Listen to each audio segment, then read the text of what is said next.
Eder, Mech, Pallister. Gabriella, Salvo, Claudio Sterpin erano a 200 metri dal luogo del ritrovamento di Liliana, poche ore prima che lo stesso avvenisse. È singolare che abbiano avuto questa curiosità e non abbiano fatto quei 200 passi per andare a vedere. Erano lì, io l'avrei fatto. Se mi avessero detto, se mi fosse venuta l'idea che, non so, che il corpo di Liliana poteva essere a Tarvisio, io andavo a Tarvisio, per fare un esempio. Andavo a Venezia. Molti personaggi in questa storia sembrano fare a gara per rendersi sospetti, te incluso. Secondo te, chi vince in questa singolare competizione? Ma io faccio fede alle conclusioni a cui è arrivato il GIP dai noti, no? È stato un omicidio provocato da qualcuno di prossimità. Tutte le persone che sono di prossimità, secondo me, sono sospettabili, tutte. Le persone che, bene o male, sono state in evidenza da quel 14 dicembre del 21, tutti me compreso, per l'amor di Dio, non c'è problema. Tu sapevi della meravigliosa storia d'amore tra Liliana e Claudio? Ti ricordo che nei primi periodi dicesti che ci credevi. Ma io penso che non lo sapeva nemmeno Claudio.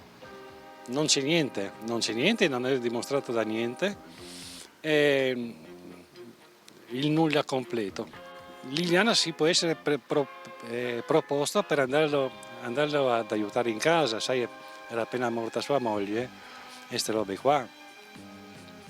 Ma no, il senso di amicizia, il senso di aiuto, se glielo avessi chiesto anch'io l'avrebbe fatto. Quindi oggi tu credi che quella tra Claudio e Liliana fosse più un'amicizia che una relazione? No, non era più un'amicizia che una relazione, era un'amicizia, è diverso.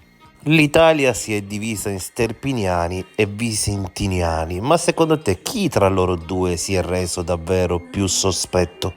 Hanno atteggiamenti diversi. Claudio insomma non ha dimostrato un grande dispiacere, no? Per me è difficile pensare che se ho avuto una relazione con una donna che è morta poi vengo fuori in quella maniera abbastanza volgare, abbastanza così, no? Denigratoria se vogliamo, no? Non serviva.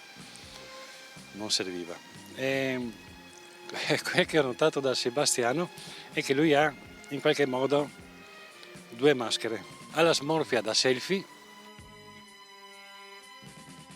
e ha, capito come?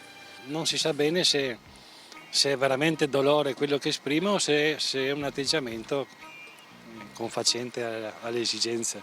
Ehi, non dimenticare di iscriverti a questo canale.